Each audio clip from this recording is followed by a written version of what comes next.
Tanggal 8 November hari ke-313. Bacaan Kisah Para Rasul pasal 19-20. Perjalanan misi ketiga Paulus. Garis besar, kembalilah ke Kisah Para Rasul pasal 18 ayat 23 untuk memulai awal perjalanan ketiga Paulus, sebuah ekspedisi yang membawanya ke seluruh provinsi Asia, di mana dia mengunjungi gereja-gereja yang didirikannya pada perjalanan sebelumnya.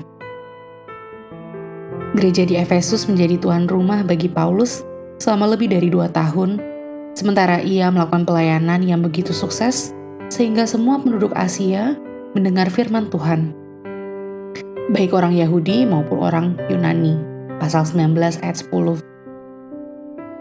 Berangkat dari Efesus, Paulus mengunjungi gereja-gereja di Makedonia dan Akaya sebelum berlayar ke Yerusalem dengan masa depan yang tidak pasti.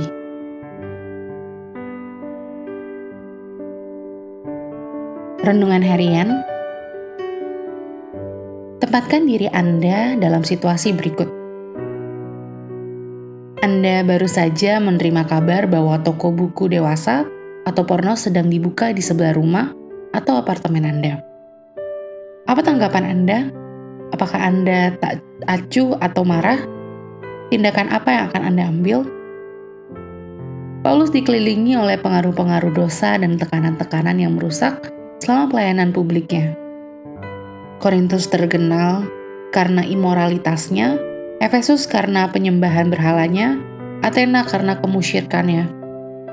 Namun melalui kuasa Roh Kudus, Paulus dapat bergerak di antara orang-orang berdosa tanpa dipengaruhi oleh dosa. Sebaliknya, Paulus membuat dampak pada kehidupan mereka bagi Yesus Kristus.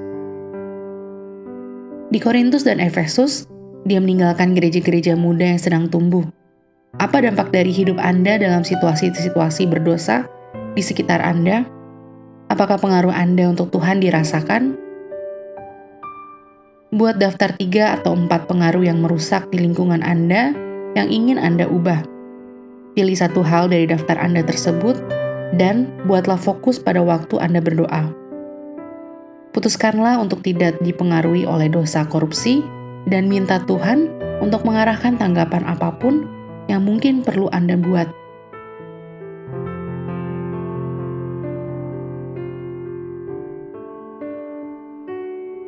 Kepekaan kita terhadap dosa berbanding lurus dengan kedekatan kita kepada Tuhan.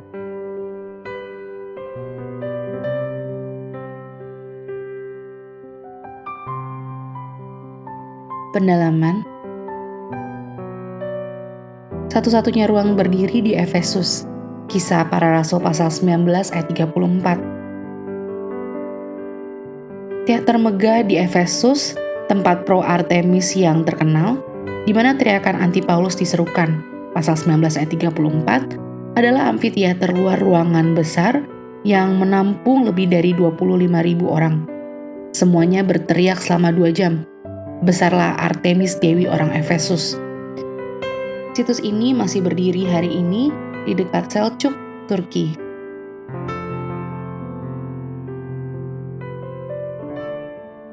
Amin. Tuhan Yesus memberkati.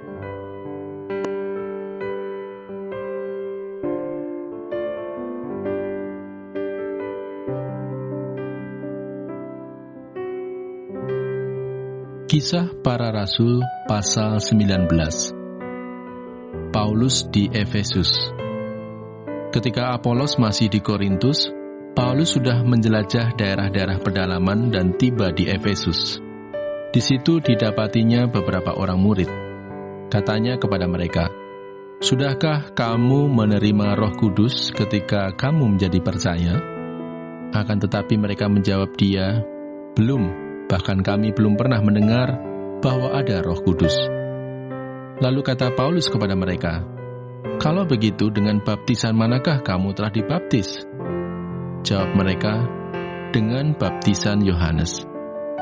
Kata Paulus, "Baptisan Yohanes adalah pembaptisan orang yang telah bertobat." Dan ia berkata kepada orang banyak, bahwa mereka harus percaya kepada Dia yang datang kemudian daripadanya, yaitu Yesus. Ketika mereka mendengar hal itu, mereka memberi diri mereka dibaptis dalam nama Tuhan Yesus. Dan ketika Paulus menumpangkan tangan di atas mereka, turunlah Roh Kudus ke atas mereka, dan mulailah mereka berkata-kata dalam bahasa roh dan bernubuat. Jumlah mereka adalah kira-kira 12 orang. Selama 3 bulan, Paulus mengunjungi rumah ibadat di situ dan mengajar dengan berani. Oleh pemberitaannya, ia berusaha meyakinkan mereka tentang kerajaan Allah. Tetapi ada beberapa orang yang tegar hatinya. Mereka tidak mau diyakinkan, malahan mengumpat jalan Tuhan di depan orang banyak. Karena itu Paulus meninggalkan mereka dan memisahkan murid-muridnya dari mereka, dan setiap hari berbicara di ruang kuliah Tiranus. Hal ini dilakukannya 2 tahun lamanya, sehingga semua penduduk Asia mendengar firman Tuhan, baik orang Yahudi maupun orang Yunani. Oleh Paulus, Allah mengadakan mujizat-mujizat yang luar biasa. Bahkan orang membawa sapu tangan atau kain yang pernah dipakai oleh Paulus dan meletakkannya atas orang-orang sakit, maka lenyaplah penyakit mereka dan keluarlah roh-roh jahat. Anak-anak Skewa. Juga beberapa tukang jambi Yahudi yang berjalan keliling di negeri itu mencoba menyebut nama Tuhan Yesus atas mereka yang kerasukan roh jahat dengan berseru, katanya, "Aku menyumpai kamu demi nama Yesus yang diberitakan oleh Paulus." Mereka yang melakukan hal itu ialah 7 orang anak dari seorang imam kepala Yahudi yang bernama Skewa. Tetapi roh jahat itu menjawab, "Yesus aku kenal dan Paulus aku ketahui, tetapi kamu, siapakah kamu?" Dan orang yang dirasuk roh jahat itu menerpa mereka dan menggagai mereka semua dan mengalahkannya, sehingga mereka lari dari rumah orang itu dengan telanjang dan luka-luka. Hal itu diketahui oleh seluruh penduduk Efesus, baik orang Yahudi maupun orang Yunani. Maka ketakutanlah mereka semua dan makin masyhurlah nama Tuhan Yesus. Banyak di antara mereka yang telah menjadi percaya datang dan mengaku di muka umum bahwa mereka pernah turut melakukan perbuatan-perbuatan seperti itu. Banyak juga di antara mereka yang pernah melakukan sihir, mengumpulkan kitab-kitabnya, lalu membakarnya di depan mata semua orang. Nilai kitab-kitab itu ditaksir 50.000 uang perak. Dengan jalan ini, makin tersiarlah firman Tuhan dan makin berkuasa. Demetrius menimbulkan huru-hara di Efesus. Kemudian daripada semuanya itu, Paulus bermaksud pergi ke Yerusalem melalui Makedonia dan Akaya. Katanya, "Sesudah berkunjung ke situ, aku harus melihat Roma juga." Lalu ia menyuruh 2 orang pembantunya, yaitu Timotius dan Erastus, mendahulunya ke Makedonia. Tetapi ia sendiri tinggal beberapa lama lagi di Asia. Kira-kira pada waktu itu timbul huru-hara besar mengenai jalan Tuhan, sebab ada seorang bernama Demetrius, seorang tukang perak, yang membuat kuil-kuilan Dewi Artemis dari perak. Usahanya itu mendatangkan penghasilan yang tidak sedikit bagi tukang-tukangnya. Ia mengumpulkan mereka bersama-sama dengan pekerja-pekerja lain dalam perusahaan itu, dan berkata, "Saudara-saudara, kamu tahu bahwa kemakmuran kita adalah hasil perusahaan ini. Sekarang kamu sendiri melihat dan mendengar bagaimana Paulus, bukan saja di Efesus, tetapi juga hampir di seluruh Asia telah membujuk dan menyesatkan banyak orang dengan mengatakan bahwa apa yang dibuat oleh tangan manusia bukanlah dewa. Dengan jalan demikian, bukan saja perusahaan kita berada dalam bahaya untuk dihina orang, tetapi juga kuil Artemis, dewi besar itu, berada dalam bahaya akan kehilangan artinya. Dan Artemis sendiri, Artemis yang disembah oleh seluruh Asia dan seluruh dunia yang beradab, akan kehilangan kebesarannya." Mendengar itu, meluaplah amarah mereka. Lalu mereka berteriak-teriak katanya, "Besarlah Artemis dewi orang Efesus." Seluruh kota menjadi kacau dan mereka beramai-ramai membanjiri gedung kesenian, serta menyeret Gaius dan Aristarkus. Keduanya orang Makedonia dan teman seperjalanan Paulus.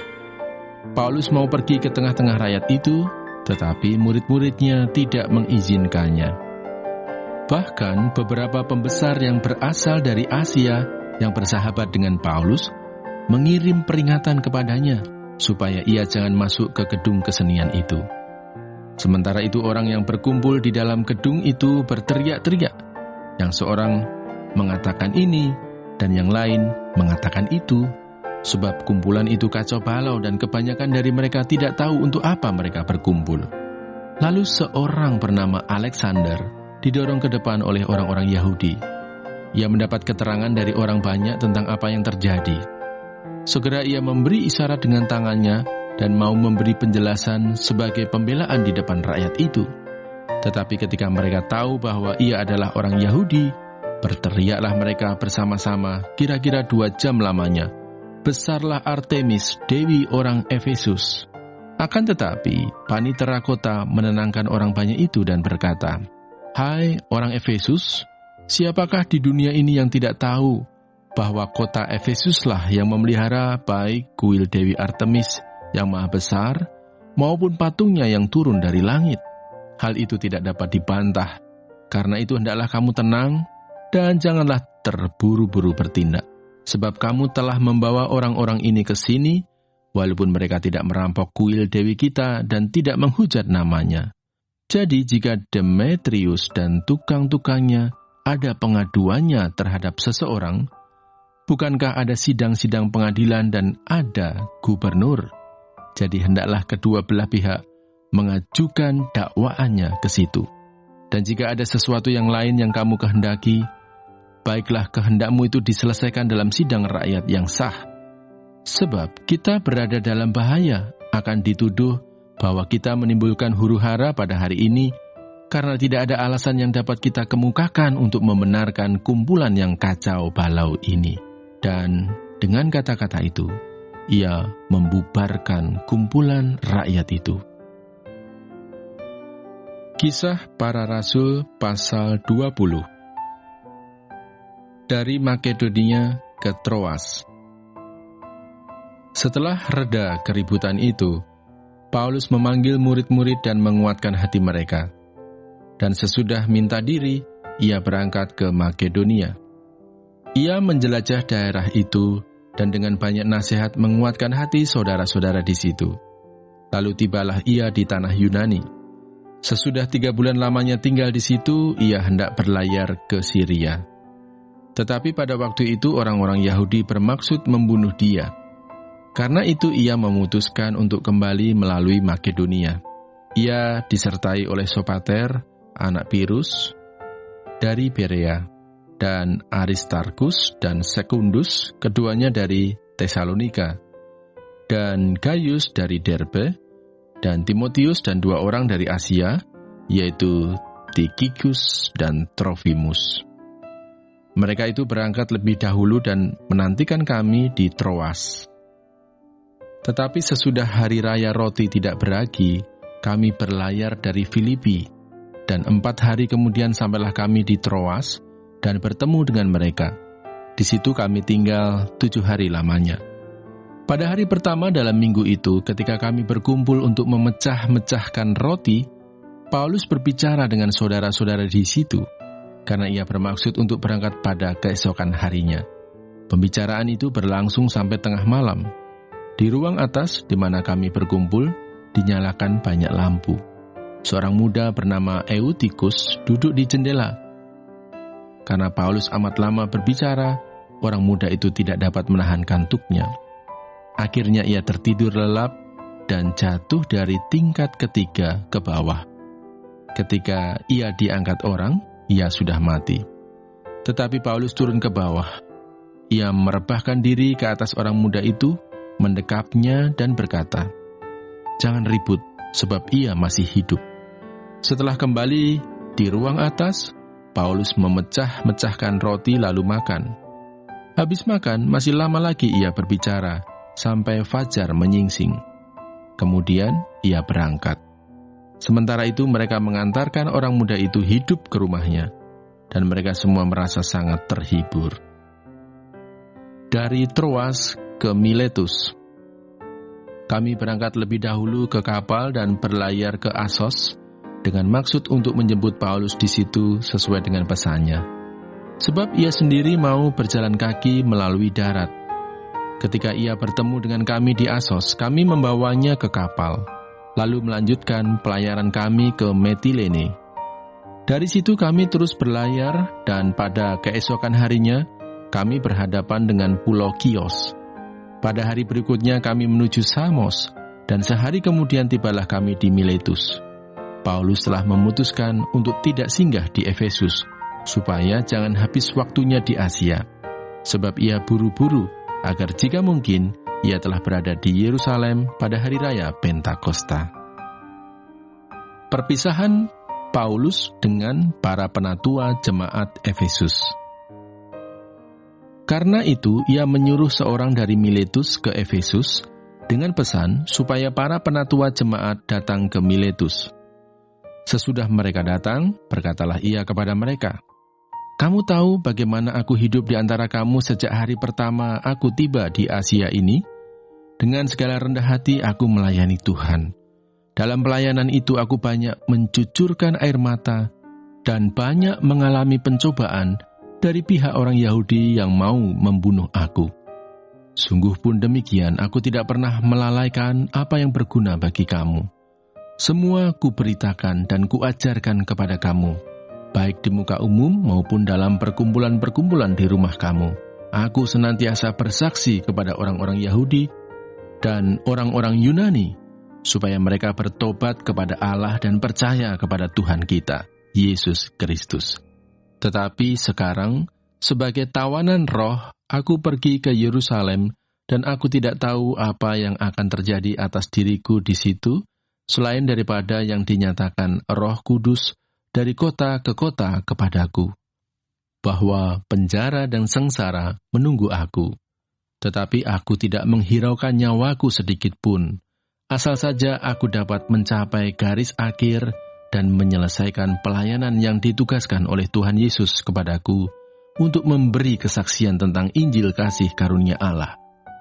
Dan sekarang aku tahu bahwa kamu tidak akan melihat mukaku lagi, kamu sekalian yang telah kukunjungi untuk memberitakan kerajaan Allah. Sebab itu pada hari ini aku bersaksi kepadamu bahwa aku bersih, tidak bersalah terhadap siapapun yang akan binasa. Sebab aku tidak lalai memberitakan seluruh maksud Allah kepadamu.